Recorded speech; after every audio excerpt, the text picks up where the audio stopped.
दोस्तों स्वागत है आपका basics of stock market for a beginner course में। इस कोर्स में हम देखेंगे स्टॉक मार्केट से रिलेटेड छोटी-छोटी चीज़ें और धीरे-धीरे हम अपने लेवल को बढ़ाएँगे और एडवांस लेवल तक जाके हम देखेंगे कि किसी भी स्टॉक को हम फंडामेंटली कैसे एनालिसिस करके खरीद सकते हैं, एक बेटर एंट्री पॉइंट के साथ। तो आइए दोस्तों स्टार्ट करते हैं basics of stock market for a beginner. तो ये है हमारा पार्ट 1। पार्ट 1 में हम पहले देखेंगे कि शेयर क्या होता है। उसके बाद कंपनी शेयर इशू करती क्यों है? देन लोग शेयर खरीदते क्यों हैं? अगर कंपनी कोई इशू कर रही है शेयर, लोग खरीद रहे हैं, तो उसके पीछे रीज़न क्या होता है? Then basics of share market और you can say stock market. Stock market क्या होता है? स्टॉक एक्सचेंज क्या होता है? डिपॉजिटरीज़ क्या होती हैं और वो उसका काम क्या होता है? देन डिपॉजिटरी पार्टिसिपेंट्स क्या होते हैं? Depositories so process of buying and selling of a share. जब आप किसी शेयर को आपको खरीदना है और आप बेचना है, तो आप सिंपल से डीमैट अकाउंट में लॉगिन करोगे, then you can buy a particular share. But उसके पीछे का प्रोसेस क्या है? जब आप बाय कर रहे हो, तो रिक्वेस्ट कैसे जा रही है, शेयर कैसे क्रेडिट हो रहा है, ये हम सब जानेंगे। और लास्ट में हम इस वीडियो में देखेंगे कि डीमैट अकाउंट क्या होता है। तो आइए फ्रेंड्स स्टार्ट करते हैं। Basics share. What is a share? So it is the partnership offered in exchange for the funding. That means कि अगर कोई भी कंपनी जिसको पैसे की ज़रूरत है, उसको पैसे की ज़रूरत क्यों है? Because that company wants to expand. So पहले शेयर के ऊपर जाने से पहले या बेसिक्स के ऊपर जाने से पहले मैं आपको एक ओवरव्यू देता हूँ। तो let's move to a board.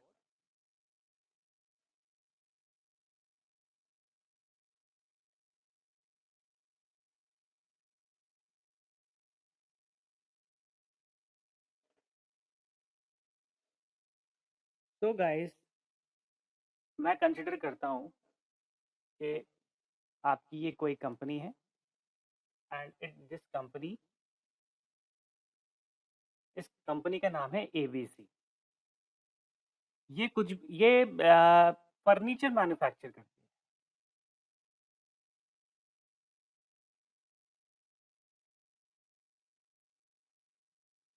अब इस कंपनी के पास अभी 100 ऑर्डर्स हैं, लेकिन इसके फर्नीचर की क्वालिटी इतनी बढ़िया है कि धीरे-धीरे इसको ऑर्डर्स ज़्यादा मिलने लग गए। फॉर एग्ज़ाम्पल इसके पास अब 1000 ऑर्डर्स हैं, बट इसकी कैपेसिटी जो मैन्युफैक्चरिंग की है वो तो लिमिटेड है। अब जब लिमिटेड कैपेसिटी का मतलब इसके रिसोर्सेज़ लिमिटेड हैं। इसके पास पैसा लिमिटेड है, मैन पावर लिमिटेड है, तो ये लिमिटेड ऑर्डर्स को ही फुलफ़िल कर सकती है। तो अगर इसको अब अपनी कैपेसिटी को इंक्रीज़ करना है, अपनी कैपेसिटी को इंक्रीज़ करना है, तो उसके लिए इसको फंड्स की ज़रूरत है। अब ये जो फंड्स हैं, ये फंड्स कहाँ से आ सकते हैं? अब ये फंड्स या तो ये बैंक के पास जाए, बैंक से लोन ले और लोन को चुकाने के लिए इंटरेस्ट दे। ये एक ऑप्शन है। And what is the second option? Second option बड़ा सिंपल ऑप्शन है, not that simple but yes feasible option. IPO करे। आईपीओ करके ये मार्केट से फंड्स ले। अगर ये मार्केट से फंड लेगी कंपनी, तो इसको कोई इंटरेस्ट पे नहीं करना। तो आईपीओ में कंपनी जाएगी मार्केट में, बोलेगी कि हम अपनी हिस्सेदारी दे रहे हैं आपको, आप हिस्सेदारी के बदले हमें पैसा दो। अगर इन्वेस्टर को लगेगा कि ये कंपनी आगे ग्रो कर सकती है, तो इन्वेस्टर इसको फंड्स देंगे और बदले में उनको क्या मिलेगा? उनको मिलेगी ओनरशिप।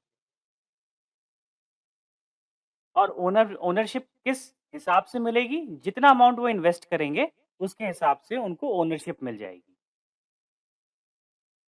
और लेट्स सपोज़ अब आईपीओ तो कंपनी का एक ही बार होता है। अब कोई कंपनी है, ठीक है, वो अच्छा परफॉर्म कर रही है एंड आपको लगा यार आईपीओ के टाइम पे हम कंपनी में इन्वेस्ट करते, बट अभी हम अब हम कर सकते हैं इन्वेस्ट। तो आप क्या करेंगे, आप सेकेंडरी मार्केट से खरीद सकते हैं। तो सेकेंडरी मार्केट, आईपीओ, ये सब हम वैसे तो अभी देखेंगे कि टर्म्स क्या होते हैं एंड इनमें हम ट्रेड कैसे कर सकते हैं, हम अप्लाई कैसे कर सकते हैं, बहुत सिंपल प्रोसेस होता है। सो ये एक बेसिक चीज़ है कि जब कंपनी को पैसे की ज़रूरत होती है फॉर एक्सपेंशन या किसी प्रोजेक्ट को ओवरटेक करना है, तो वो बैंक के पास जाने के बजाय कंपनी पब्लिक के पास जाती है और बोलती है कि हम आपको अपनी हिस्सेदारी ऑफ़र करते हैं, बदले में आप हम पे हमारे कंपनी में इन्वेस्ट करिए। अगर इन्वेस्टर को लगेगा कि यस, ये कंपनी आगे चल के बहुत अच्छा परफ़ॉर्म कर सकती है, तो वो इन्वेस्ट करेंगे। उस पैसे को कंपनी लेगी और अपना जो कैपेसिटी है, उसको बढ़ाएगी या फिर नए प्रोजेक्ट्स लेने हैं, उसमें पैसा लगाएगी। अब इस काम में जब मार्केट में जाके आप पैसा उठा रहे हो इन्वेस्टर से, तो आपको इंटरेस्ट नहीं पे करना, बट येस, आप उनको प्रॉफ़िट देते हो इन द फॉर्म ऑफ डिविडेंड। और कंपनी अच्छा परफ़ॉर्म करती है, तो कंपनी का शेयर भी ऊपर की तरफ मूव करता है मार्केट में, तो वहाँ से भी आपको प्रॉफ़िट मिलता है। तो अब हम देखते हैं एक-एक करके कि बेसिक जो हम टर्म्स यूज़ करते हैं, शेयर्स, स्टॉक मार्केट, ये सब चीज़ें होती क्या हैं एग्ज़ैक्टली? हम अपनी स्लाइड्स पे वापस आते हैं। तो शेयर क्या है? किसी कंपनी को अगर पैसे की रिक्वायरमेंट है, कोई प्रोजेक्ट लेना है या अपनी कैपेसिटी बढ़ानी है या किसी कंपनी को ओवरटेक करना है, तो इंस्टेड के वो बैंक के पास जाए, वो पब्लिक के पास जाएगी, शेयर्स ऑफ़र करेगी, हिस्सेदारी ऑफ़र करेगी, उसके बदले में पैसे लेगी। So it is the partnership offered in exchange for the funding. A person who buys the share of a company is basically the shareholder of that particular company. तो यही मैंने आपको बताया था, अगर कोई भी इन्वेस्टर उस कंपनी के शेयर खरीदता है, हिस्सेदारी खरीदता है और बदले में फंड्स देता है कंपनी को इन्वेस्ट करने के लिए, तो वो जिस इन्वेस्टर ने उस शेयर को खरीदा है, यानी उसने उस कंपनी की हिस्सेदारी खरीद ली। अब वो उस कंपनी का एक हिस्सेदार है, शेयर होल्डर है। तो जो भी कंपनी के डिसीजंस होंगे, उसमें उसका पूरा-पूरा रोल होता है। कंपनी की जितनी भी मीटिंग्स होती हैं, उसके सारा नोटिफ़िकेशन आएगा। कंपनी के जितने भी मेजर डिसीजंस होते हैं, वो आपके मेल्स पे आएँगे। तो बेसिकली अब आप उस कंपनी के शेयर होल्डर बन गए हो। A share holder has ownership of the company. In the company of the value, stocks are bought. Okay.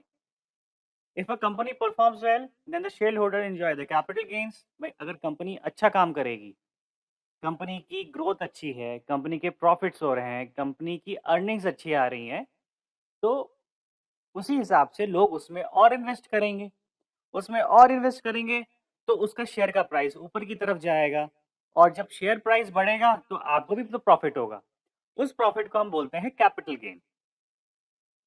If company posts profits, then the shareholders will get the share in the profits in the form of dividends.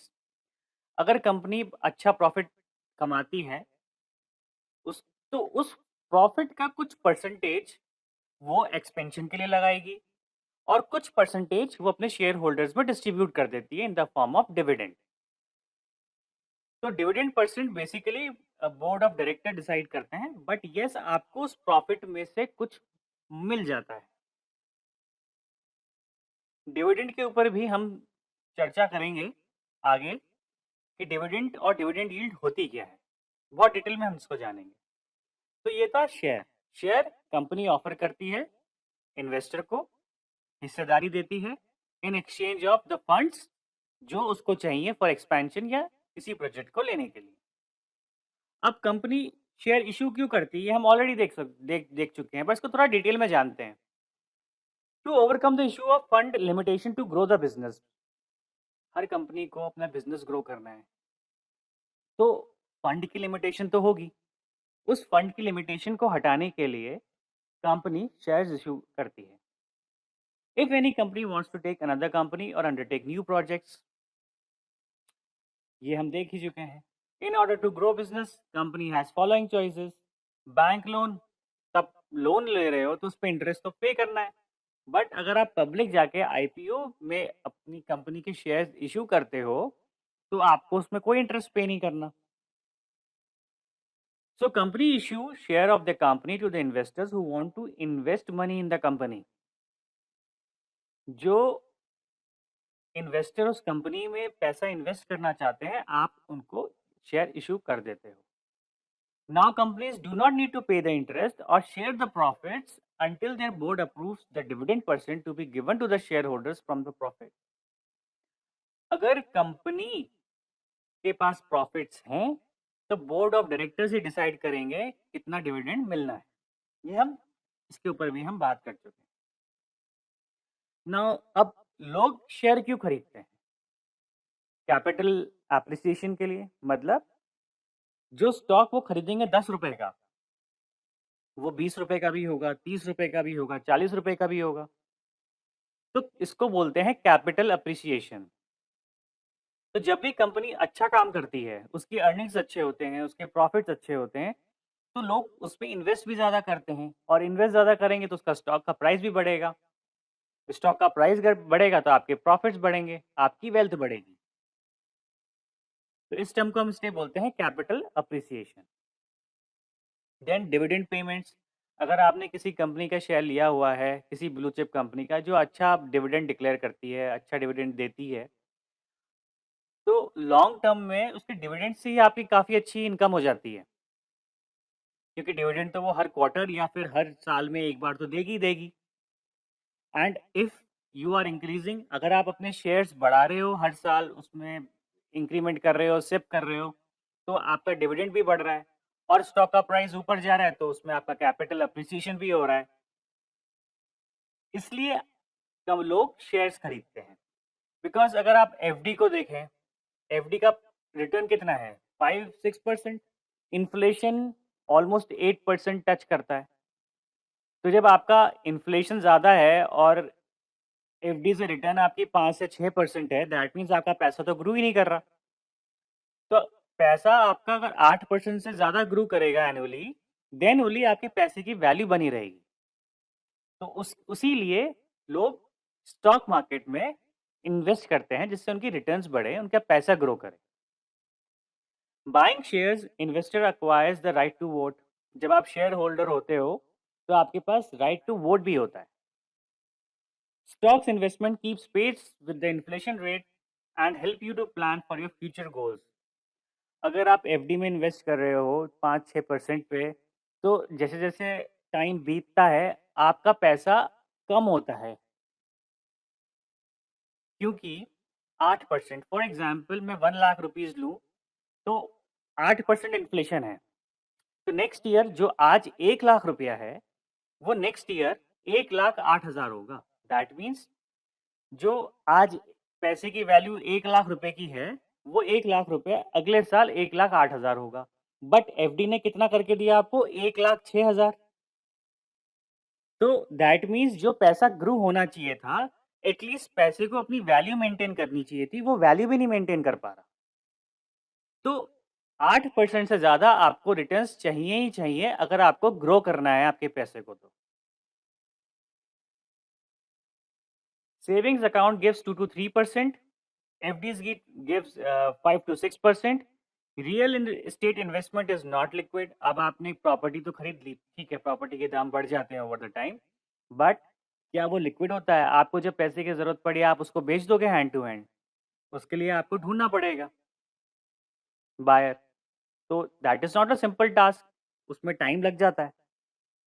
But अगर आप stock market में invest करते हो, आपके returns बढ़ते हैं।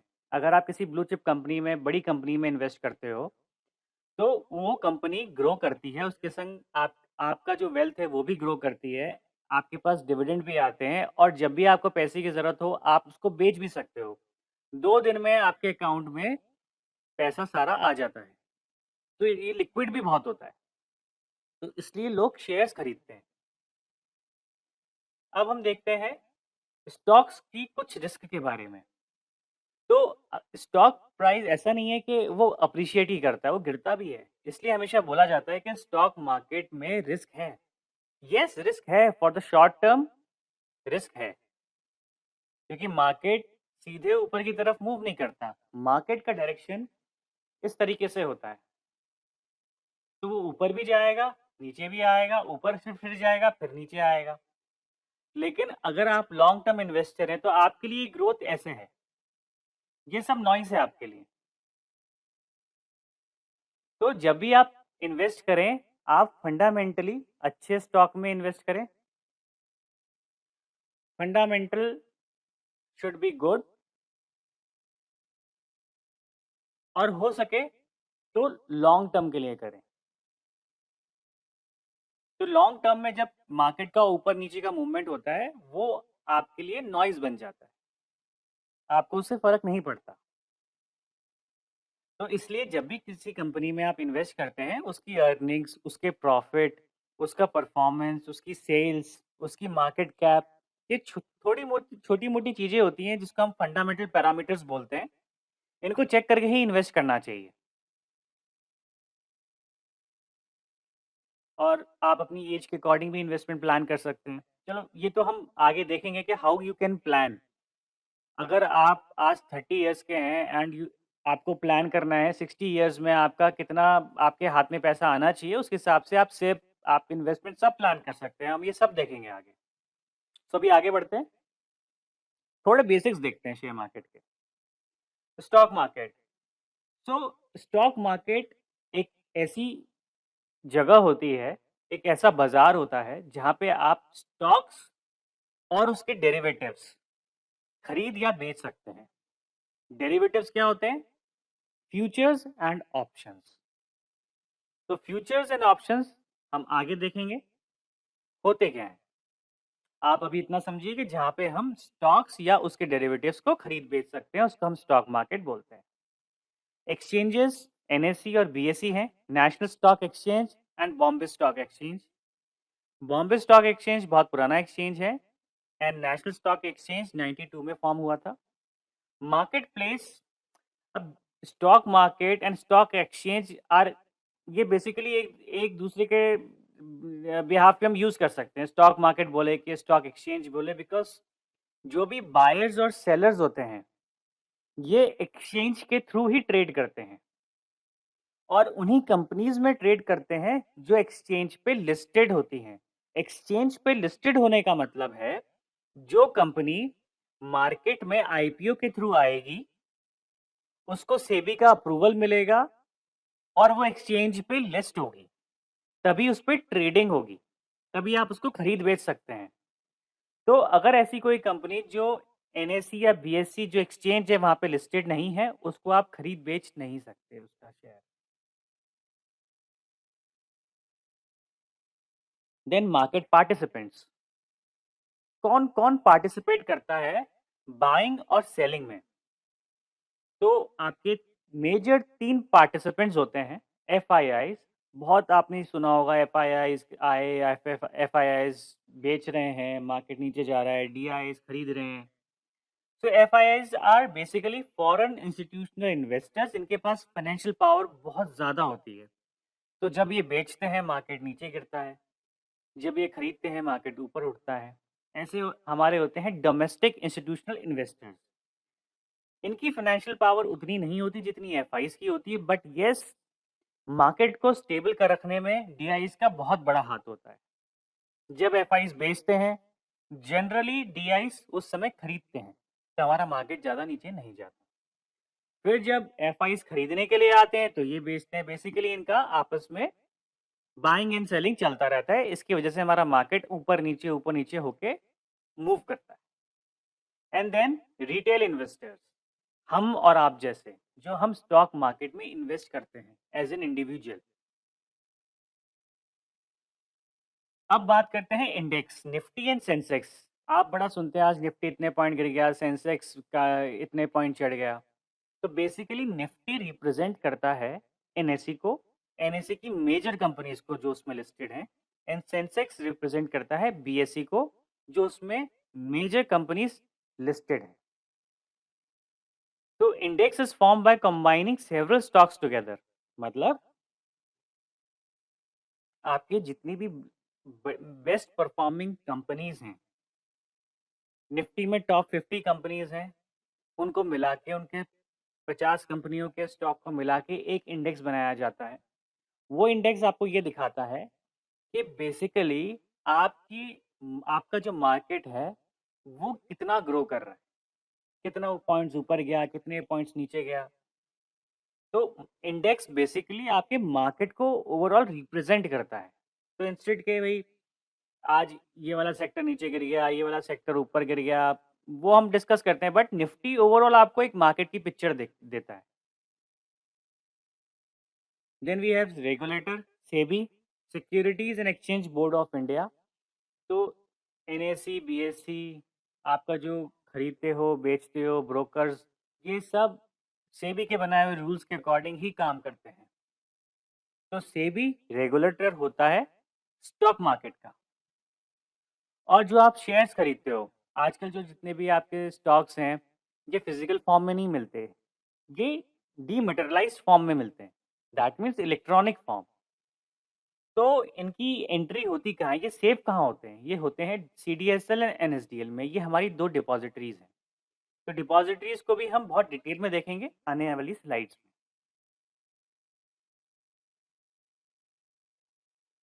अब stock market होता क्या है?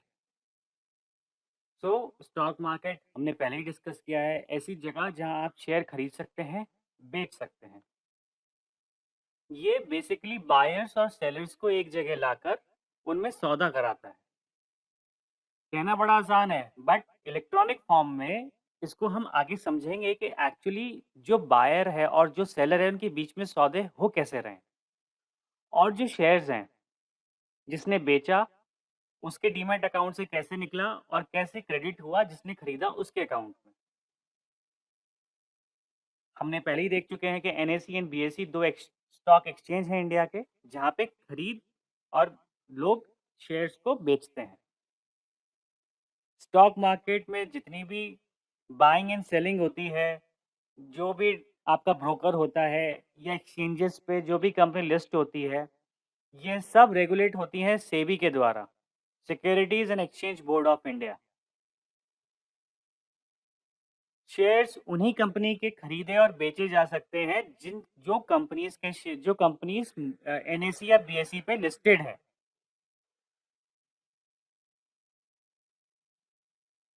सेबी ही गाइडलाइंस इशू करता है टाइम टू टाइम और रूल्स बनाता है for trading at NSE and BSE. और सेबी का काम होता है कि हम जैसे रिटेल इन्वेस्टर जो अपना पैसा मार्केट में लगाते हैं, उन इन्वेस्टर्स के पैसे के संग कोई गड़बड़ ना हो। सो ये सेफगार्ड करता है इन्वेस्टर का पैसा by forming rules.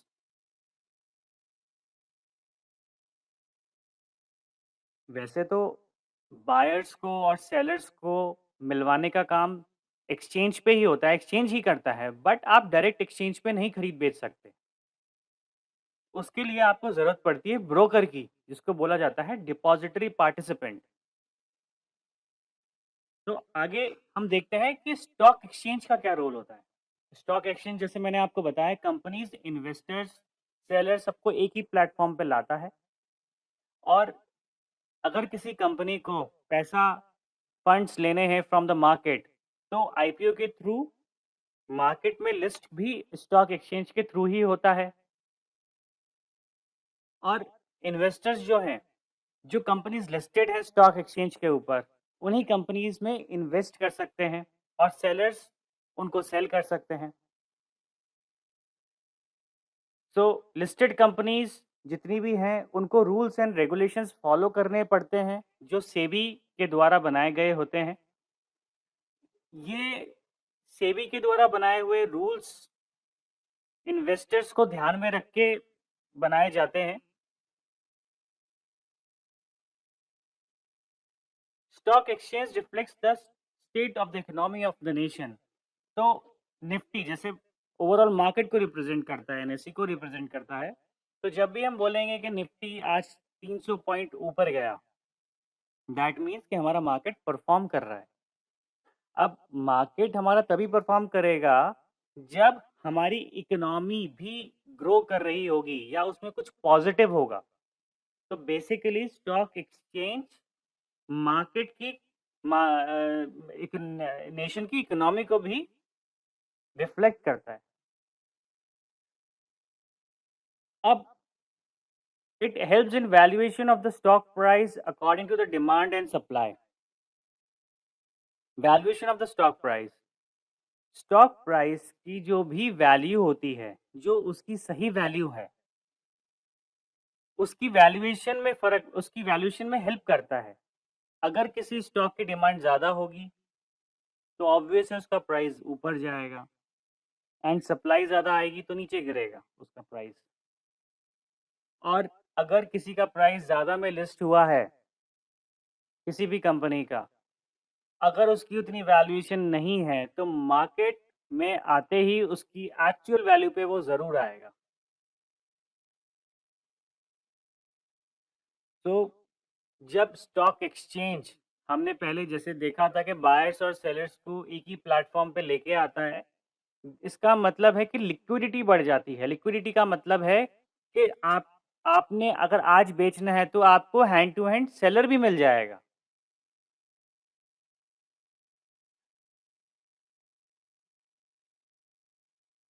Facilities buying and selling and hence the liquidity.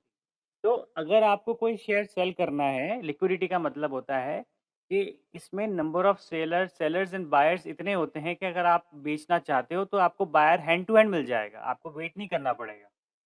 तो दिस इज द लिक्विडिटी। ये लिक्विडिटी भी बढ़ाता है। This is your BSc. अब हम एक बार प्रोसेस देखते हैं होता क्या है। BSC and NSC is both are stock exchange. अब ये है मिस्टर बी1 बायर 1, ये है मिस्टर बायर 2 और ये है मिस्टर सेलर। अब बायर 1 बोलते हैं कि मुझे 10 रुपए देने हैं एक शेयर के, कोई भी XYZ कंपनी है, उसका शेयर इनको खरीदना है, लेकिन इनको खरीदना है 10 रुपए पे, इनको खरीदना है 12 रुपए पे, और जो सेलर है इनको बेचना है 12 रुपए पे। तो ये सारे के सारे अपने ऑर्डर्स देंगे एक्सचेंज को। सो जिसका ऑर्डर जिसके संग मैच करेगा उसका ट्रांजैक्शन हो जाएगा। देखिए मिस्टर बायर 2 और सेलर दोनों मुस्कुरा लिए एंड बायर 1 का ऑर्डर एग्जीक्यूट नहीं हुआ, तो वो चुपचाप एक्सचेंज से बाहर आ गए। बट क्या एक्चुअल में ऐसा होता है? एक्चुअल में ऐसा नहीं होता। एक्चुअल में क्या होता है, आपका एक्सचेंज होता है, आपकी फिर वही बायर 1 है, बायर 2 है, मिस्टर सेलर है। इनको 10 रुपए में ही शेयर खरीदना है, इनको 12 रुपए में खरीदना है और इनको 12 रुपए में बेचना है। तो ये पहले गए थे एक्सचेंज के पास डायरेक्ट, जो कि ऐसा पॉसिबल नहीं है। अगर आप दिल्ली में बैठे हो, आप एक्सचेंज में जाके आपके लिए ट्रेड करना एक इम्पॉसिबल टास्क है। इसलिए आपके पास होते हैं ब्रोकर्स। सो आप ब्रोकर को ऑर्डर देंगे, ब्रोकर आपका ऑर्डर एक्सचेंज में पहुंचाएगा।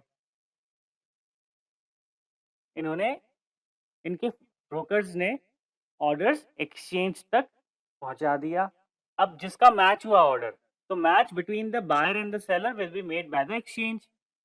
तो इनके बीच में जितनी भी मैचिंग होगी, उस मैचिंग के हिसाब से मिस्टर बायर 2 ने मिस्टर सेलर से खरीद लिया, दोनों खुश हैं, और मिस्टर बायर 1 चुपचाप मुंह लटका के निकल ली।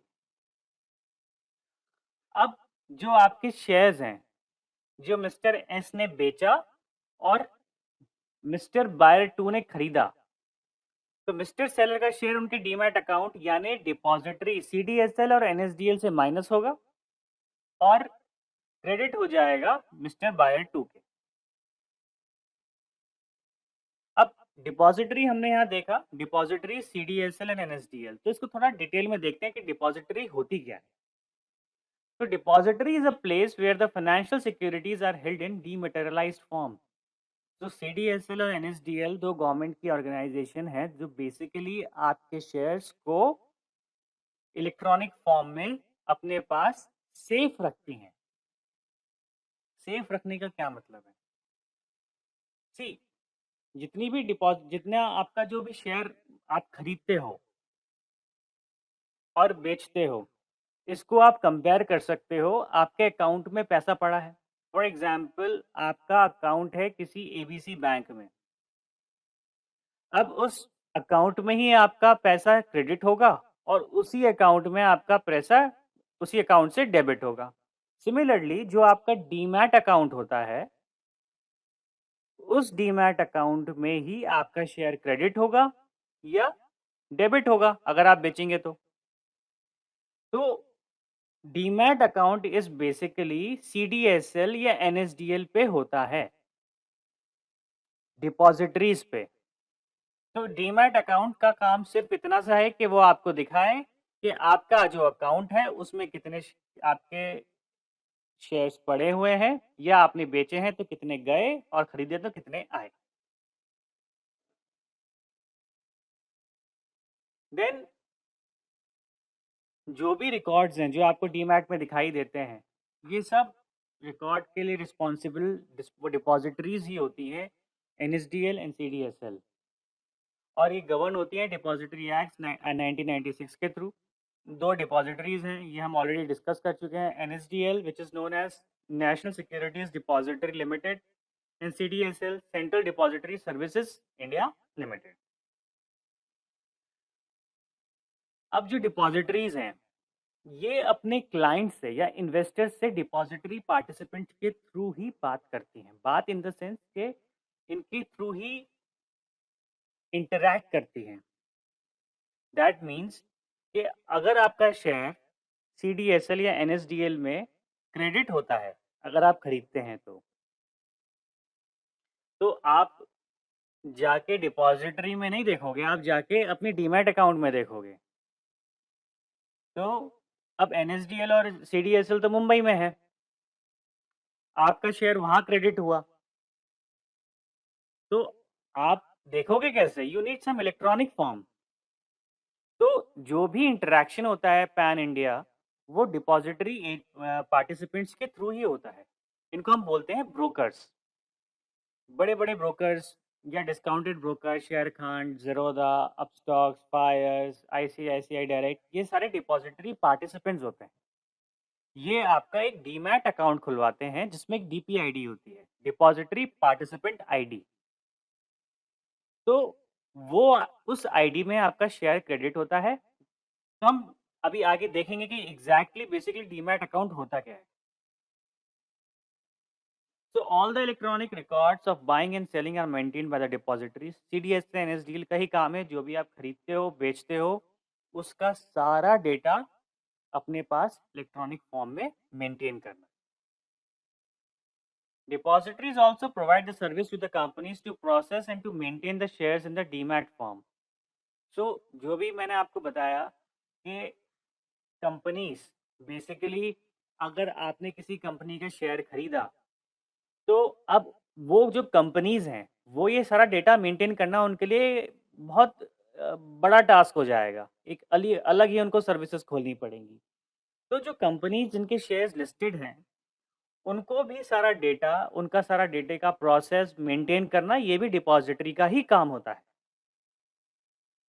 अब फंक्शंस ऑफ डिपॉज़िटरी सिस्टम हम देख लेते हैं कि बेसिकली डिपॉज़िटरी सिस्टम के फंक्शंस होते क्या हैं? तो पहला फंक्शन होता है डीमैटेरियलाइज़ेशन।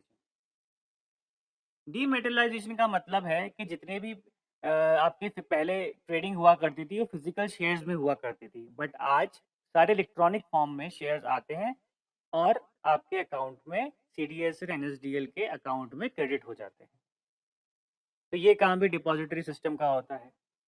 देन कॉर्पोरेट एक्शंस, बेसिकली जितने भी आपको डिविडेंड आते हैं, बोनस शेयर आते हैं शेयर होल्डर को, वो सारे के उस सारे एक्शंस के लिए रिस्पॉन्सिबल डिपॉजिटरी सिस्टम ही होता है। देन प्लेज एंड हाइपोथिकेशंस, जब आप लेट्स सपोज आपके अकाउंट में कुछ शेयर्स पड़े हुए हैं और आपको उनके अगेंस्ट या तो पैसा चाहिए या आप उनके अगेंस्ट उनको प्लेज करके उनको गिरवी रख के आप ट्रेड करना चाहते हैं। तो डिपॉजिटरीज ही कोलैटरल अकाउंट प्रोवाइड करते हैं जहाँ पे आपकी जो गिरवी रखी हुई सिक्योरिटीज़ हैं या स्टॉक्स हैं वो रखे जाते हैं और तब तक रखे रहते हैं जब तक आप वो पैसा वापस नहीं कर देते। Then linkage with the clearing system.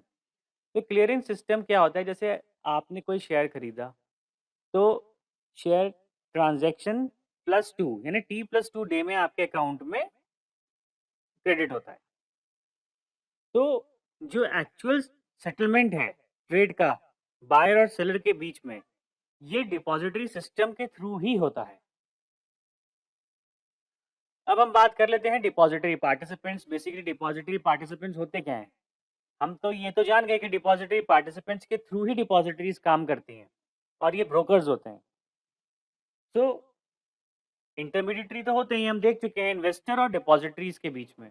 But DP basically काम कैसे करते हैं? तो DP can be considered as a bank and demat account as a savings bank account which you have open in that bank. तो depository participant एक तरीके के bank है। जैसे कोई भी बैंक है उसके सेविंग्स अकाउंट में आपका पैसा क्रेडिट एंड डेबिट होता है, सिमिलरली डीमैट अकाउंट में आपका शेयर क्रेडिट या डेबिट होता है। All the brokers are the depository participants which open the trading account to buy and sell the shares and the demat account in either CSDL or NSDL. तो CDSL या NSDL में ही आपके जो shares होते हैं वो क्रेडिट या debit होते हैं और डिपॉजिटरी पार्टिसिपेंट्स ही उसको फैसिलिटेट करते हैं। यही आपका डीमैट अकाउंट डिपॉजिटरीज के साथ मेंटेन करते हैं। जब आप अपना अकाउंट खोलते हो डीमैट अकाउंट, तो आपको दिखता है कि आपके अकाउंट में कितने शेयर्स हैं। तो बेसिकली वो शेयर्स आपके CDSL या NSDL के अकाउंट में हैं। तो डिपॉजिटरीज क्योंकि पैन इंडिया सर्विसेज उनको देनी है और एक ऑफिस से वो नहीं दे सकते, तो अपॉइंट करते हैं डिपॉजिटरी पार्टिसिपेंट्स, जिसको हम ब्रोकर भी बोलते हैं, पैन इंडिया सर्विसेज देने के लिए। तो आप इसको इस तरीके से समझ सकते हैं, आरबीआई है। अब आरबीआई में तो जाके आप पैसा नहीं जमा कराते, आरबीआई बैंक्स के थ्रू आपके पैसे को रेगुलेट करता है।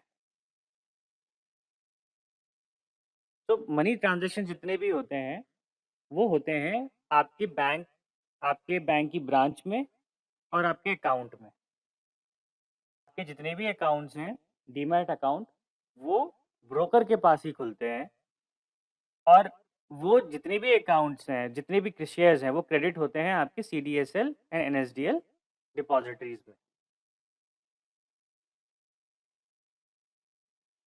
तो अब डीमैट अकाउंट क्या है? अब आपने देखा ज़ीरोधा, शेर खान, यहाँ जो लिखा हुआ है, ये सारे डिपॉजिटरी पार्टिसिपेंट्स हैं। These are all depository participants also known as brokers. Demat account का शॉर्ट फॉर्म होता है डीमैटेरियलाइज्ड अकाउंट का।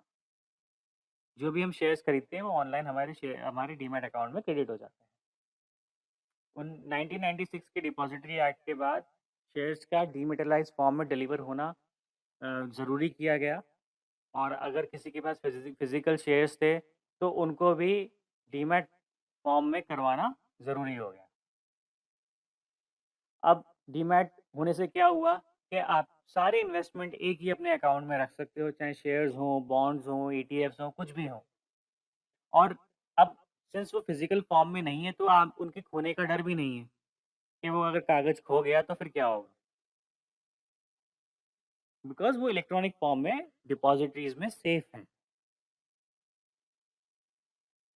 You can buy and sell the shares, ETFs, mutual funds through the demat plus trading account. अब demat और trading account, आप जब भी demat account खुलवाने जाएंगे तो आपका demat and trading account simultaneously खुलता है। इसको हम अलग से नहीं बोलते आजकल, बट यस, डीमैट अकाउंट जो है वो डीमैट प्लस ट्रेडिंग अकाउंट दोनों को मिला के बनता है।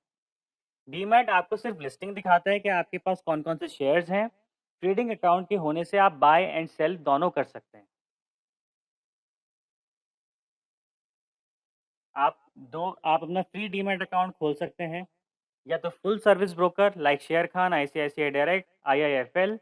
फुल सर्विस ब्रोकर मींस आपको सारी सर्विसेज प्रोवाइड करी जाएंगी, चाहे आपको शेयर खरीदने हैं, म्यूचुअल फंड खरीदने हैं, IPO में अप्लाई करना है, बॉन्ड्स खरीदने हैं, और आपको एक रिलेशनशिप मैनेजर भी दिया जाएगा जो आपको असिस्ट करेगा।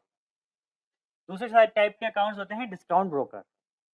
अब ये यूज़ इनका फ़ायदा क्या होता है और नुकसान क्या होता है? फुल सर्विस ब्रोकर की थोड़ी-सी कॉस्ट ज़्यादा होती है। जब आप कुछ खरीदते हैं फुल सर्विस ब्रोकर से like share Khan, ICICI direct, आपको आपका जो ऑर्डर का प्राइस होता है, जो ब्रोकरेज लेते हैं, वो थोड़ी ज़्यादा लेते हैं। बिकॉज़ ये आपको सर्विसेज़ भी ज़्यादा प्रोवाइड करते हैं। बट डिस्काउंट ब्रोकर आपका जो ऑर्डर होगा बाय और सेल का, उसमें ब्रोकरेज ये मिनिमम चार्ज करते हैं, लेकिन ये आपको उतनी सर्विसेज़ प्रोवाइड नहीं कर पाते जो एक फुल सर्विस ब्रोकर करता है। So based on your requirement, क्या आप इन्वेस्ट कर रहे हैं, क्या आप ट्रेड कर रहे हैं, आप इन दोनों में से सेलेक्ट कर सकते हैं। तो एक बार देखते हैं कि ये पूरा प्रोसेस काम कैसे करता है। तो this is your bank account और ये ट्रेडिंग अकाउंट है। इनके बीच में आप पैसा बैंक अकाउंट से अपने ट्रेडिंग अकाउंट में डालेंगे। अगर आपको खरीदने हैं शेयर्स और अगर आपने बेच के पैसा लिया है, तो आप अपने बैंक अकाउंट में ट्रेडिंग अकाउंट से ट्रांसफ़र कर देंगे। ट्रेडिंग अकाउंट से अगर आपको बाय करना है, तो अपना ऑर्डर आपका जाएगा एनएसई एंड बीएसई पे। अगर एनएसई एंड बीएसई पे सेलर है, उसी प्राइस पे, तो आपका ऑर्डर एग्ज़ीक्यूट होगा और जो शेयर्स होंगे T+2 में क्रेडिट हो जाएँगे आपके डिपॉज़िटरी सीडीएसएल और एनएसडीएल या एनएसडीएल में। इनमें से किसी एक में ही आपका अकाउंट होता है। तो सेलर के माइनस होंगे और आपके अकाउंट में सीडीएसएल में या एनएसडीएल में क्रेडिट हो जाएँगे। उसके बाद जो भी शेयर्स की लिस्ट है आपका डीमैट अकाउंट में, वो भी अपडेट होगी। सो डीमैट अकाउंट में आपको शेयर्स की लिस्ट मिलती है और वो लिंक होते हैं आपके सीडीएसएल एनएसडीएल अकाउंट से। तो अगर कोई क्रेडिट हुआ तो शेयर लिस्ट अपडेट हो जाएगी and it will show you. So this is the part 1। ये पार्ट 1 में हमने देखा बिल्कुल बेसिक्स कि स्टॉक मार्केट क्या होता है, एक्सचेंज क्या होते हैं, डिपॉजिटरीज क्या होती हैं, डिपॉजिटरी पार्टिसिपेंट्स क्या होते हैं। नेक्स्ट वीडियो में हम देखेंगे कि trading terms short term, medium term, long term क्या होता है, स्विंग ट्रेड क्या होता है, पोजिशनल ट्रेडिंग क्या होती है। तो गाइस, आज के लिए इस वीडियो में इतना ही। आशा करता हूँ कि आपको ये वीडियो पसंद आया होगा। मिलते हैं अगले वीडियो में। Thank you.